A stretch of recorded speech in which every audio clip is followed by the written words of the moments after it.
Ini adalah teori konspirasi terbesar sepanjang sejarah musik di dunia. Siapa yang di sini fansnya The Beatles?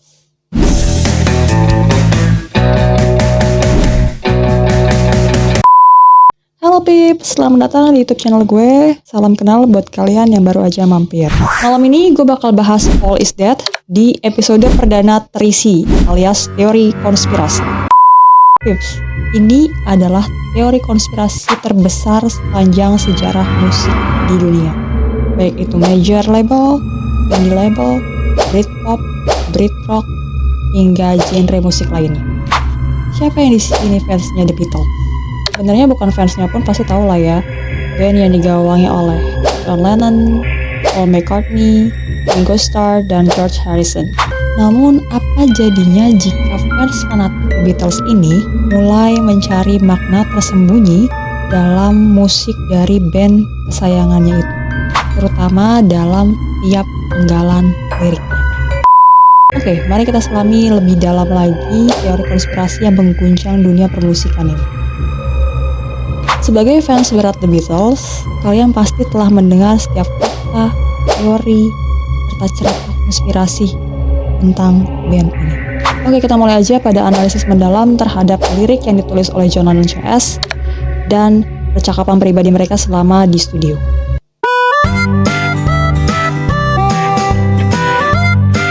Tips, informasi tentang mereka ini sebenarnya banyak banget yang beredar di internet ya. Karena The Beatles ini adalah salah satu band yang paling banyak didokumentasikan sepanjang masa. Informasi yang bisa kalian dapatkan juga bukan hanya fakta-fakta lucunya aja, namun juga teori-teori dan deduksi liarnya. Lalu apa jadinya jika para fans fanatiknya mengambil analisis mereka satu langkah lebih jauh dan mulai mencari makna tersembunyi dalam tiap penggalan lagu? Kapan mereka mulai mencari pesan rahasia itu?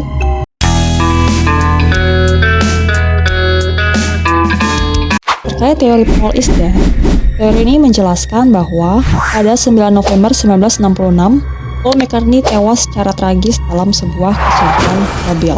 Ini terjadi saat dirinya tengah berada dalam perjalanan pulang usai menggarap Sgt. Pepper album di studio. Nah, The Beatles yang kehilangan teman satu bandnya ini, menurut teori konspirasi, tentunya ingin menyelamatkan perasaan fansnya dari rasa kehilangan Paul McCartney. Masih menurut si teori konspirasi ini, akhirnya The Beatles pun memutuskan untuk menyembunyikan kebenaran dan menggantikan Paul McCartney dengan pemenang kontes mirip Paul yang bernama William Campbell atau Billy Shears. Nah, bertahun-tahun setelah insiden tersebut, masih menurut teori konspirasi, anggota The Beatles yang tersisa pun merasa bersalah. Mereka pun mulai menyisipkan petunjuk dan pesan melalui lagu-lagu yang mereka buat. Ini untuk menyampaikan kebenaran kepada fansnya. Lagi-lagi masih menurut teori konspirasi. Mereka pun mulai meninggalkan petunjuk dan pesan dalam materi lagunya untuk disampaikan kepada para fansnya. Sekali lagi Pips ya, ini hanyalah teori konspirasi. Kalian boleh percaya, boleh juga enggak.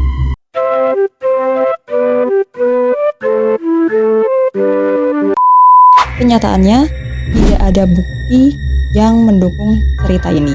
Nah, meskipun si Paul ini terlibat dalam 2 kecelakaan pada saat itu, beberapa saksi dan bahkan Paul sendiri mengkonfirmasi bahwa dia baik-baik aja.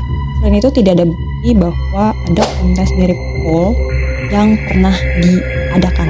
Selain itu, tidak ada bukti yang menunjukkan bahwa kontes ini memang pernah diadakan dan tidak ada juga jejak si William Campbell. Terlepas dari beberapa bisikan aneh yang muncul di sana-sini, rumor tersebut nyatanya tidak benar-benar mendapatkan perhatian selama 2 tahun berikutnya setelah si teori konspirasi ini muncul. Hingga kemudian pada 17 September 1969, ketika seorang mahasiswa bernama Tim Harper menerbitkan sebuah artikel berjudul Spiral Paul McCartney Cat, Iowa, Amerika Serikat. Nah, artikel ini dipahami sebagai karya pertama yang diterbitkan mengenai teori konspirasi Paul is Dead dan mengubah konspirasi itu dari mitos yang tidak relevan menjadi fenomena yang internasional. Nah, setelah artikel tersebut dirilis, seorang penelpon akhirnya menghubungi stasiun radio Detroit WPNR FM untuk memberitahu DJ yang saat itu lagi piket, yakni namanya DJ Raskip, tentang rumor tersebut secara langsung. Nah, karena penasaran, si Gip ini dan penelpon lainnya pun akhirnya menghabiskan sisa acara atau sisa program itu hanya untuk mendiskusikan rumor tersebut dan berbagai petunjuknya. Nggak ada kerjaan. Nah, beberapa stasiun radio lain di wilayah New York pun mulailah mengangkat rumor ini pada minggu-minggu berikutnya. Nah, tak lama kemudian, rumor tersebut pun menjadi viral di seluruh dunia. Dan teori konspirasi terbesar musik populer pada saat itu pun menjadi semakin viral dan terkenal hingga kini. Nah, Paul McCartney saat itu juga mendengar teori konspirasi ini dan dia sangat tidak setuju. Ya iyalah, orang dia masih ada kok. Ceritanya kan gitu, ya orang dia masih ada kok, masih hidup kok dibilang udah meninggal gitu kan. Someone from the office rang me up and said, "Look, Paul, you're dead." And I said, "Oh, I don't agree with that," kata si Paul. Ini dikutip dari Rolling Stone 1974 ya. Ini media majalah kali atau apa gitu ya. Rolling Stone ini kan band juga ya, cuma di sini kan media gitu.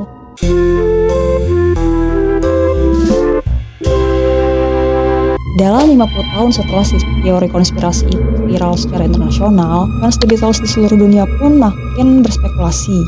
Mereka kemudian menyambungkan ide satu, ide dua, ide kreatif semuanya demi mendukung bukti yang telah mereka miliki mengenai si teori konspirasi Paul is dead ini. Meskipun sebagian besar itu terdengar tidak masuk akal, namun beberapa di antaranya tuh katanya sih identik ya dengan teori konspirasi ini. Meskipun sifatnya ya kebetulan lah. Nah, melihat teori yang berkembang begitu liar, John Lennon pun sangat vokal menyampaikan kekesalannya terhadap pihak-pihak yang memang sangat-sangat dalam membaca setiap penggalan lirik lagu yang mereka buat.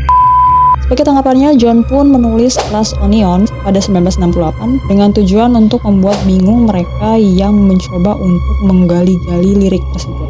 Nah, ironisnya, para ahli teori konspirasi Paul is dead ini justru menganggap lirik tersebut dari si Glass Onion ini adalah pembenaran atau pengakuan atas kematian Paul. Khususnya lirik, "Well, here's another clue for you all. The walrus was Paul." Para fans pun berpendapat bahwa ini bukan hanya referensi ke lagu I'm the Walrus yang ditulis oleh John Lennon dalam album Magical Mystery Tour, namun lebih spesifik ke sampul albumnya. Nah, karya seni tersebut menggambarkan band yang berkostum binatang. 3 diantaranya berdiri bahu-membahu mengenakan bulu berwarna putih. Sementara salah satu anggotanya, The Walrus, tampil secara terpisah dengan anggota yang lain. Ia berpakaian serba hitam yang dikaitkan dengan suasana duka. Meskipun ini mungkin tampak seperti satu kebetulan yang aneh, sebagian fans membantah bukti yang terlihat ini. Karena John tidak hanya menulis dan menyanyikan I'm the Walrus sendiri, namun juga terlihat mengenakan kostum walrus yang sama dalam Magical Mystery Tour. Teori konspirasi yang semakin berkembang ini juga bisa dilihat dari album cover Abbey Road, di mana si Paul McCartney ini digambarkan berjalan tanpa alas kaki dan ia tidak sejalan dengan anggota The Beatles lainnya. Dalam beberapa budaya, orang mati dikuburkan tanpa sepatu. Beberapa fans memahami bahwa sampul album itu sebagai simbolisme prosesi pemakaman yang tidak wajar. Dengan setelan putih John yang melambangkan warna berkabung di beberapa budaya timur, lalu denim George yang menggambarkan penggali kubur, kemudian setelan hitam Ringo Starr yang menggambarkan pakaian pemakaman tradisional. Nah, Pips, selain teorinya menarik, ini kenyataannya juga jauh lebih masuk akal. Nah, di foto lainnya yang diambil selama pemotretan, Paul pun tampak tidak mengenakan sendal. Namun menurut saksi, dia menendang sendal itu karena merasa tidak nyaman. Selain itu, pakaian yang mereka pilih itu sangat mirip dengan cara mereka berpakaian pada saat itu. Ada orang yang menunjukkan bahwa dalam foto tersebut si Paul ini memegang rokok menggunakan tangan kanan, meskipun ia kidal. Padahal sebenarnya si Paul ini selalu memegang rokok itu menggunakan tangan yang tidak dominan, berarti tangan kanan ya. Beberapa petunjuk lainnya yang ditemukan fans melibatkan pesan rahasia yang terdengar di berbagai lagu milik Beatles. Salah satu contoh populernya adalah pernyataan dari John Lennon yang terdengar mengatakan I bury Paul pada bagian akhir lagu Strawberry Fields Forever. Seperti yang bisa didengar lebih jelas dari versi album Anthology 2 dari lagu ini, John sebenarnya mengucapkan cranberry sauce, sebuah lirik unik yang khas dari humor si John Lennon. Sementara itu, petunjuk lainnya telah dikemukakan pula oleh fans yang memainkan lagu-lagu The Beatles yang berbeda secara terbalik. Seperti pesan "Turn Me On, That Man" yang katanya disembunyikan dalam loop vokal Number 9 di Revolution 9, atau lirik "Miss you, miss you, miss you, how about another one" dalam I'm So Tired. Terdengar mencurigakan seperti "Paul that man, miss him, miss him." Jangan dinyanyi, kalau dinyanyi nanti kena copyright. Meskipun ini merupakan temuan yang menarik, contoh-contoh seperti itu telah seringkali dibantah berulang kali karena ini dianggap sebagai kebetulan semata. Namun faktanya, tren mencari pesan dengan memutar lagu secara terbalik telah berlangsung selama beberapa dekade. Beberapa kelompok populer lainnya yang mengeluarkan teori konspirasi di abad ke-20 juga memiliki andil dalam teori konspirasi gelap seperti AC/DC, The Eagles, dan Led Zeppelin. Semua band ini dituduh mencuci otak fansnya dengan pesan-pesan syaitan sebagai akibat dari tren konspirasi yang meluas. Jadi makin liar lah tuh ya konspirasinya. As freaks was right when they said you was dead. John Lennon. How do you sleep? 1971. Meskipun akan selalu ada fans-fans yang menyakiti teori konspirasi Paul is dead, sebagian besar sih memandang bahwa teori ini hanya teori konspirasi yang liar aja. Meskipun begitu, budaya unik yang memunculkan teori konspirasi seperti ini tuh sebelumnya tuh gak ada, belum pernah ada. Jadi baru si teori Paul is dead ini doang. Teori konspirasi Paul is dead ini memang beda ya Pips ya. Gak seperti teori konspirasi besar lainnya yang hampir tidak menarik perhatian media arus utama pada saat itu. Surat kabar, majalah, radio, televisi, ya yang pada saat itu masih hits lah ya. Media-medianya kan bukan radio, TV gitu. Karena ketika membahas soal Paul McCartney pada saat itu, The Beatles lah ya, dan legend ini, semua media arus utama di dunia pada saat ini sih masih terus tertarik membahasnya. Mereka mempertanyakan apakah si Paul ini benar-benar meninggal pada akhir tahun 1969. Apakah cerita yang awalnya hanya disebut sebagai rumor ini nantinya akan tetap berakhir sebagai rumor belaka. Fenomena internasional ini kini akan selamanya dikenal sebagai teori konspirasi terbesar, konspirasi musik terbesar sepanjang sejarah musik dunia, dan akan selalu dikenang bersama band terhebat yang pernah hidup dan akan tetap hidup di dalam hati siapapun yang ngefans sama si The Beatles ini. Jadi kangen ngeband lagi ya Pips ya.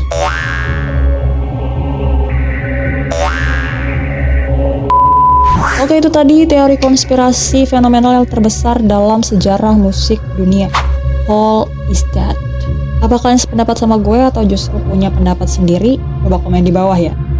Jangan lupa subscribe, like juga, komen juga kalau memang ada komen-komen yang menarik itu tentang isu teori konspirasi ini, silahkan. Oke, itu sudah saja episode perdana terisi teori konspirasi saat ini, malam ini. Terima kasih sudah menyaksikannya, sudah nonton, sudah ikut bergabung. Bye, Pip.